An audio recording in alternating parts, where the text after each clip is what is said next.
नमस्कार, मैं हूं पुनीत पाठक और आप देख रहे हैं face to face Madhya Pradesh. बहुत स्वागत है आप सबका। मध्य प्रदेश के दो इस वक्त के सबसे कद्दावर नेता अपनी अपनी पार्टियों को लीड कर रहे हैं, चुनाव के लिए तैयार कर रहे हैं और अक्सर सवाल जवाबों को लेकर आमने सामने होते हैं। मुख्यमंत्री शिवराज सिंह चौहान ने बिना नाम लिए कहा कि उनके पास धन दौलत है, हवाई जहाज हैं, इसीलिए वो मुख्यमंत्री पद के उम्मीदवार हैं, दावेदार हैं और कांग्रेस के नेता हैं। ये कांग्रेस के नेता ही कर सकते हैं, नेता का पैमाना वहां यही होता है, लेकिन हमारे पास तो जनता है। कांग्रेस यदि इस पैमाने पर अपने नेता तय करती तो उनके पास धन दौलत साधन है। लोकतंत्र में लीडर का यह मापदंड नहीं हो सकता, यह कहकर तंज भी कसा। मुख्यमंत्री के इस वार पर पीसीसी चीफ कमलनाथ ने करारा पलटवार भी किया। उन्होंने कहा कि सीएम शिवराज का खाना बिना झूठ बोले आजकल हजम नहीं होता। आज की डिबेट में इस मुद्दे पर चर्चा करेंगे कि दरअसल जनता किसके साथ है और क्या पैसों को लेकर जो पैमाना बताया जा रहा है, दौलत किसके हाथ है। दोनों पक्षों को सुनेंगे। उसके पहले आपको बयानों का और जो वार पलटवार का क्रम दिन भर चला है, इसकी एक झलक दिखाते हैं। उनके पास दौलत है, इसलिए वो कांग्रेस के नेता है, लीडर है और मुख्यमंत्री के उम्मीदवार है। ये कांग्रेस के नेता ही कह रहे हैं। वो इसलिए है कि उनके पास धन दौलत के अकूत भंडार है, इसलिए वो नेता हैं। नेता का पैमाना ये हो गया, लेकिन हमारे पास जनता है। मैं किसी उद्योग का मालिक नहीं हूँ, मैं किसी कंपनी का मालिक नहीं हूँ, पर शिवराज जी का खाना हजम नहीं होता बिना झूठ बोले। अब उनको कुछ नहीं सूझा तो कहते हैं वो उद्योगपति है। मुझे बता दें, आप उनसे पूछिएगा कौन सा उद्योग मेरा है, कौन सी कंपनी मेरी है, कौन सा व्यापार मेरा है, इसका जवाब दें आपको। तो दोनों पक्ष एक दूसरे से प्रतिदिन सवाल पूछते हैं, दोनों पक्ष एक दूसरे पर आरोप भी लगाते हैं, दोनों पक्ष एक दूसरे से अधूरे वायदों का हिसाब भी मांगते हैं। जनता के दरबार में दोनों ही पक्ष जब पहुंच रहे हैं तो फिर एक दूसरे के सवालों का जवाब भी मिलना चाहिए और सवालों के बदले सवालों की जो श्रृंखला है, इसको लेकर के भी हर बार एक तीसरे पक्ष ने भी कहा कि दरअसल ये एक दूसरे से सवाल ही पूछते हैं। आज की डिबेट के जो प्रमुख मुद्दे हैं जिस पर हम चर्चा करेंगे, कांग्रेस के सीएम चेहरे पर तंज का आखिर क्या मकसद है और कितना कामयाब ये मकसद है। लोकतंत्र में अच्छे नेता का मापदंड आखिर है क्या। आज की तारीख में किसके साथ आम जनता खड़ी है, जो दावा किया जा रहा है उसके साथ, या जो दावा करता है कि झूठ के बिना खाना नहीं हजम होता उसके साथ। तो दो बड़े नेता, दो दिग्गज नेता आमने सामने आपस में प्रतिदिन की तरह आज भी भिड़ते नजर आए। 2023 में इसी साल के अंत में चुनाव होना है। एक सीएम है और एक पूर्व सीएम है। दोनों मध्य प्रदेश में अपनी अपनी पार्टियों को आगे बढ़ाते हुए चुनाव की तैयारी में जुटे और इस बीच ये दावा करना कि कांग्रेस पार्टी में तो वही नेता होता है जिसके पास पैसा हो, वही दावेदार होता है जिसके पास में बल हो।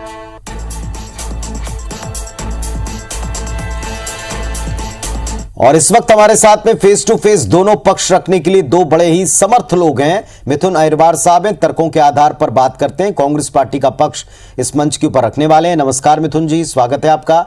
और ब्रजगोपाल लोहिया साहब हैं, भारतीय जनता पार्टी का पक्ष रखेंगे, ये भी तर्कों के आधार के ऊपर तेज तर्रार अंदाज में अपनी पार्टी का पक्ष इस मंच पर रखेंगे। शुरुआत ओपनिंग स्टेटमेंट से ही करते हैं। मिथुन अहिरवार जी, आज मैं आपसे शुरुआत करूंगा। कांग्रेस पार्टी के बारे में कहा है कि जिसके पास पैसा है, जिसके पास पावर है, कांग्रेस में ऐसे ही व्यक्ति सीएम कैंडिडेट बनते हैं। हमारे पास तो जनता है भाई।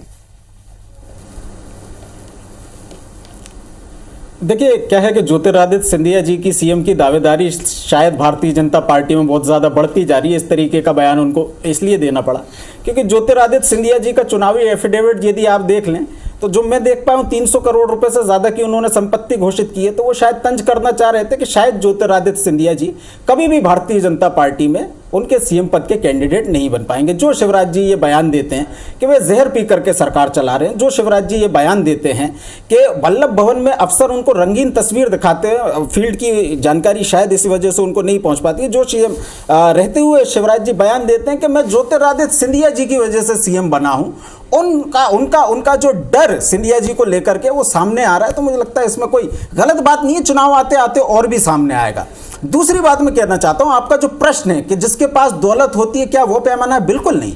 दौलत नहीं, जनता का समर्थन, जनता जिसकी दौलत होती है वो सीएम का उम्मीदवार होता है। और यही कारण है कि हमारे सीएम के उम्मीदवार कमलनाथ जी हैं, जिनको कि 2018 में भी भारतीय जनता पार्टी के सीएम पद के उम्मीदवार शिवराज सिंह चौहान जी के रहते हुए जनता ने चुना था। और उसके बाद जनता के लिए जो काम किए उन्होंने, भारतीय जनता पार्टी को मानना पड़ा, भारतीय जनता पार्टी को मानना पड़ा कि 27 लाख किसानों का उन्होंने कर्ज माफ किया, भारतीय जनता पार्टी को मानना पड़ा कि उन्होंने 100 रुपए में 100 यूनिट बिजली दी, भारतीय जनता पार्टी को मानना पड़ा कि वे विजनरी नेता। वहीं भारतीय जनता पार्टी के नेता आज जरूर कह रहे हैं कि इनके कृषि मंत्री कहते हैं कि साहब मूंग का किसान हमें निपटा देगा, इनकी एक महिला मंत्री कहती है कि कांग्रेस छोड़ेगी नहीं, इनके एक विधायक नारायण, चलिए थोड़ा विस्तार आपकी बातों को मिथुन जी हम और आगे देंगे, लेकिन आपने जो मुद्दे और जो पॉइंट उठाए हैं उस पर फिलहाल लोया साहब को ओपनिंग स्टेटमेंट रखने दें। लोया साहब आप भी जरा अपनी बात रखें, क्या सत्ता पक्ष के नेता ही तय कर लेंगे किसके पास क्या है, कौन किस वजह से कितना काबिल है, कितना काबिल नहीं है? आपने कहा जनता आपके साथ है, तो क्या विपक्ष के साथ जनता बिल्कुल नहीं है?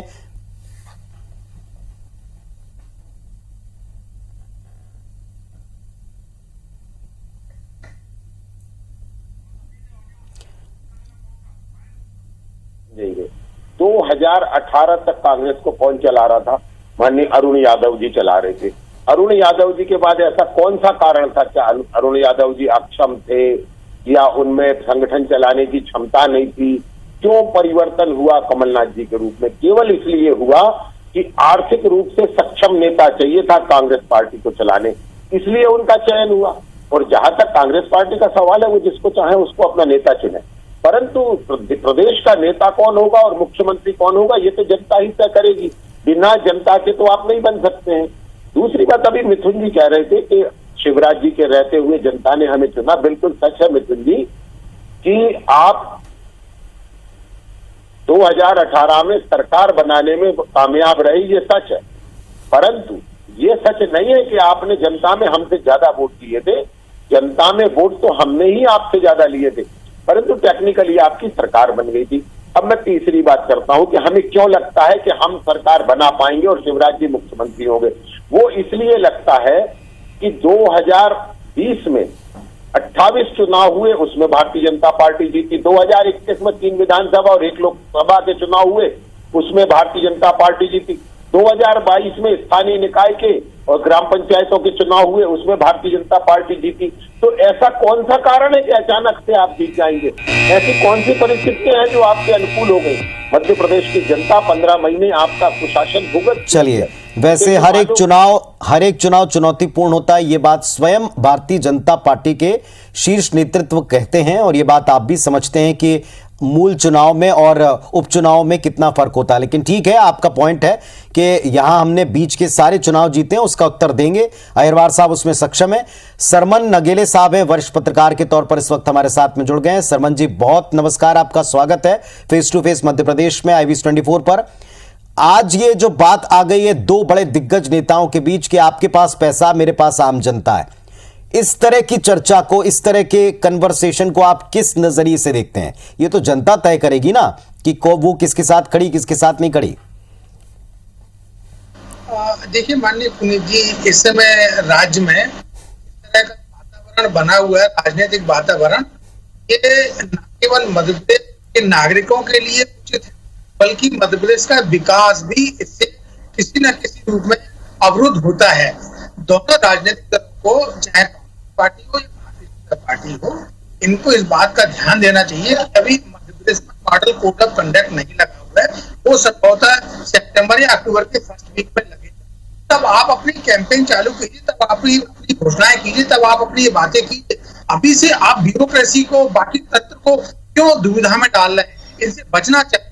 देखिए, अब जहां तक बात आपने बोली कि वो किसी के पास दौलत है, किसी के पास जनता है, तो देखिए मेरा यहाँ ये कहना ना कि बयानबाजी तो कुछ भी हो सकती है, वो लोग करने के लिए स्वतंत्र है, लेकिन मेरा ये कहना है कि इसकी बजाय दोनों राजनीतिक दल के लोग, चाहे माननीय शिवराज मध्य प्रदेश के मुख्यमंत्री हुई या माननीय कमलनाथ जी मध्य प्रदेश के पूर्व मुख्यमंत्री, ये ध्यान दे कि मध्य प्रदेश का विकास कैसे हो, मध्य प्रदेश के लोगों को रोजगार कैसे मिले, मध्य प्रदेश के विकास पर चर्चा कैसे हो, मध्य प्रदेश में जो महंगाई तेज गति से बढ़ रही है उस पर कैसे चर्चा हो, मध्य प्रदेश में स्वास्थ्य सुविधाएं कैसे बेहतर लोगों को मिले, मध्य प्रदेश में लोगों को रोजगार कैसे मिले, क्योंकि बेहतर गवर्नमेंट का मतलब ये है कि सारी चीजें मिलना चाहिए। तो इसमें दोनों देखिए माननीय लेकिन आप सजेशंस या आप अपने पत्राचार के माध्यम से या माननीय राज्य के मुख्यमंत्री शिवराज सिंह चौहान जी को उस विषय पर ला सकते हैं। और मेरा मन चलिए, आप जो कहना चाह रहे हैं बिल्कुल सही बात है कि आप जनता के मुद्दों पर या किसी मुद्दे के ऊपर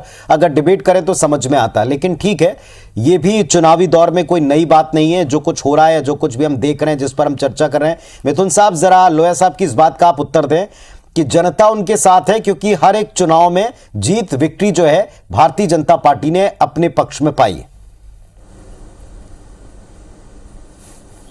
देखिए, मैं लोया साहब को जानकारी देना चाहूंगा। जिन नगरीय निकाय चुनाव की आपने बात कही, वो 16 नगरीय निकाय के चुनाव थे, जो 16 की 16 सीटें भारतीय जनता की पार्टी के पास थी। 16 में से 5 कांग्रेस जीती, 2 अन्य जीते और 2 सीटों पर बहुत ही वेफरथिन मार्जिन से आपने चुनाव जितवाया है किसी तरीके से। ये आपको जानकारी होना चाहिए कि 16 में से लगभग 9 सीटों पर आपकी नैतिक और 7 सीटों पर आपकी असली हार हुई है। तो जनता आपसे रूठी हुई है, इसलिए हुई है ना। दूसरी बात, आपने उपचुनाव की बात की, 2021 के उपचुनाव की जो आप बात कर रहे हैं, उसमें रेगांव सीट तो कांग्रेस पार्टी जीती थी सर, ये आप जनता को बताना भूल गए। तीसरी बात मैं कहना चाहता हूं, जिन 28 उपचुनाव की बात आप कर रहे हैं, उन 28 उपचुनाव में वैसे तो ये होता है कि जो पार्टी सत्ता में होती है वही सत्ता में रहे हुए उपचुनाव जीतती है। जैसे हम जीते थे छिंदवाड़ा का उपचुनाव जब कमलनाथ जी मुख्यमंत्री थे। लेकिन आपके सत्ता में रहते हुए यदि आप 28 में से यदि आप 9 उपचुनाव हार गए, तो मतलब जनता का इकबाल आपके साथ नहीं, और वो भी तब जब आप ही की कैबिनेट मंत्री दर्जा प्राप्त नेता स्वयं इमरती देवी जी ने यह बात कही थी कि हम कलेक्टरों के भरोसे चुनाव जीतेंगे, कलेक्टरों के भरोसे चुनाव जीतेंगे। तो उनकी बात सही साबित हुई है। मुख्य चुनाव में जनता ने पहले भी आपको नकारा था, इस बार भी नकारेगी। हाँ जी, लोया साहब कहें। आपको ध्यान में ला दूं कि जो 28 सीटें थी वो पूरे आपके विधायकों से रिक्त थी। जो स्थानीय निकाय की आप चर्चा कर रहे थे कि 5 में आपने महापौर बनाया, परंतु आपको ये याद है कि उनमें से सिर्फ 2 में आपका बोर्ड है, 3 में पार्षदों का बहुमत भी आपके साथ नहीं है, बोर्ड नहीं बना सके आप। तीसरी बात और कर दूं कि आपने इनडायरेक्ट पार्षद करा लेते सर। 78% नगर परिषद हार गए हैं, वो 82% नगर पालिका हार गए। ये शायद आपको नहीं मालूम है, मैं आपको जानकारी में दे देता हूं। मगर तीसरी बात जो सबसे खास है कि ये चुनाव 2023 में जब होगा तो इस आधार पर होगा कि 15 महीनों की आपकी सरकार ने क्या किया और 3.5 वर्ष की हमारी सरकार ने क्या किया। 15 महीनों की सरकार में किस तरह संबल योजना बंद हुई, इस पर चुनाव होगा। किस तरह 15 महीनों में बेटियों को लैपटॉप और टैबलेट मिलना बंद हुए, इस पर चुनाव होगा। और किस तरह 3.5 वर्षों में कोविड के बावजूद संबल का लाभ मिला, किस तरह देखिए मैं राशन का वितरण हुआ। सबसे पहला धन्यवाद, इस तरह की योजनाएं सबसे पहला धन्यवाद ब्रजगोपाल लोया जी को देना चाहता हूं। लोया जी सुन लीजिए, मेरा टर्न है। सर पहले मेरा धन्यवाद स्वीकार करिए। लोया साहब मेरा पहले धन्यवाद स्वीकार कीजिए। आपने ये माना कि आपकी 15 साल की सरकार ने कुछ नहीं किया था, आप 3.5 साल की सरकार के काम के आधार पर चुनाव में जाएंगे। मेरी तरफ से कांग्रेस पार्टी की ओर से पहले तो इस बात का धन्यवाद स्वीकार करिए। पहली बात, अभी तो शुरू किया सर। दूसरी बात सुनिए लोया साहब, दूसरी बात सुनिए।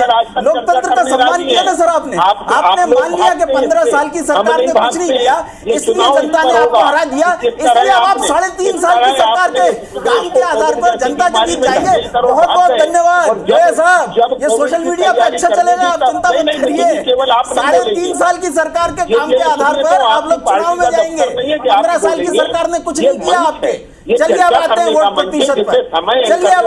प्रतिशत पर। आप नहीं, अरे गोपाल साहब मिस्टेक हो गई तो मान लीजिए ना सर। मर्यादाओं का पालन भूल रहे ना, 3.5 साल की सरकार के काम के आधार पर आप चुनाव में जाएंगे।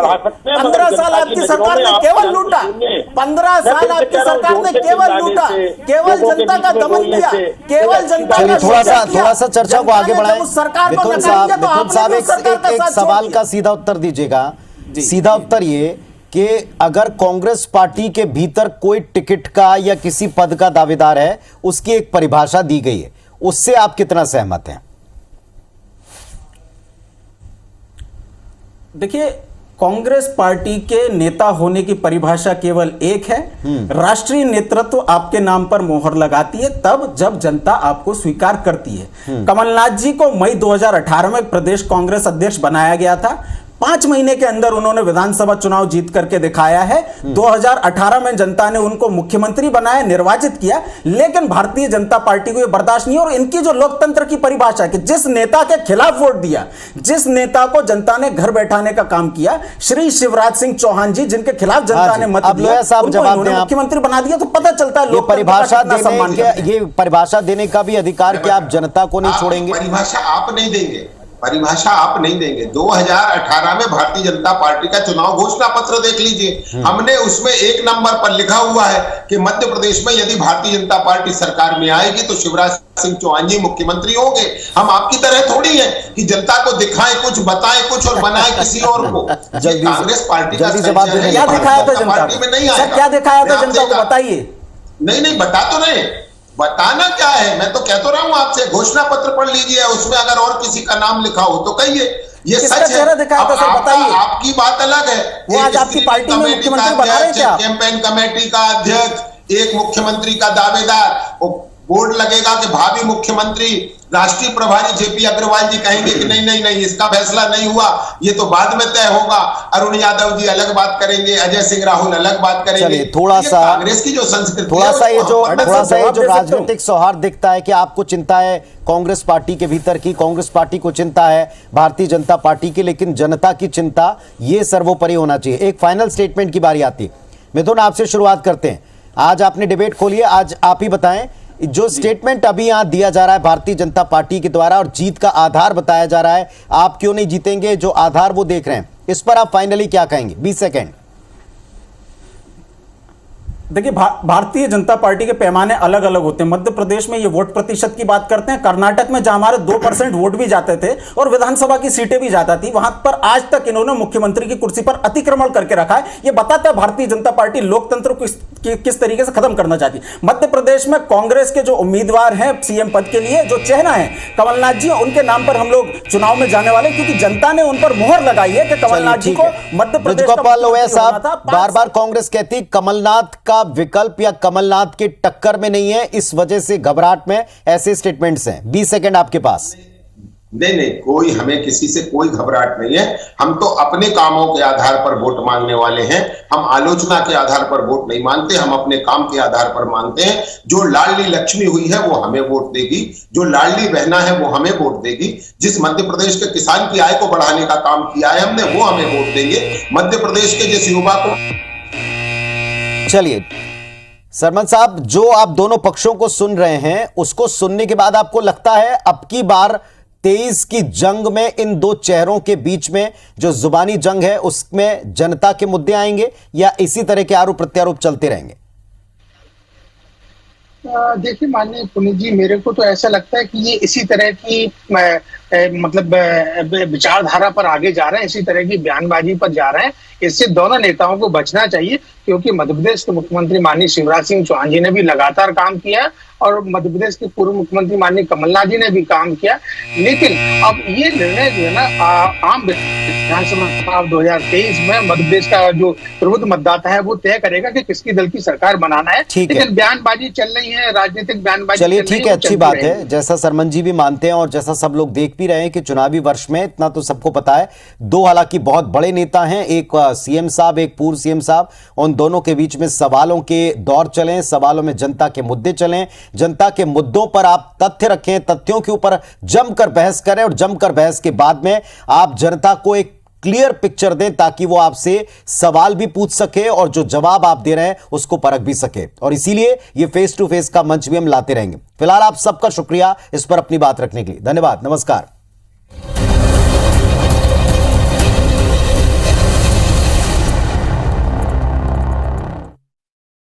और अब आपको बता दें, IBS 24 जन संवाद ये तैयार हो रहा है। चुनावी साल में 6 माह की बिसात बीत चुकी है। इस बीच IBC 24 चुनाव कवरेज के लिए अब सीधे मैदान पर है। महा कवरेज की शुरुआत होगी मध्य प्रदेश के उस अंचल से जहां सियासत उबाल मारती है और अक्सर सत्ता परिवर्तन की एक बड़ी प्रयोगशाला भी साबित हुई है, ग्वालियर चंबल संभाग से हम शुरुआत कर रहे हैं। मंच होगा हमारा, मुद्दे होंगे आपके और जवाब देंगे आप जिनको चुनने वाले हैं वो क्षत्रप।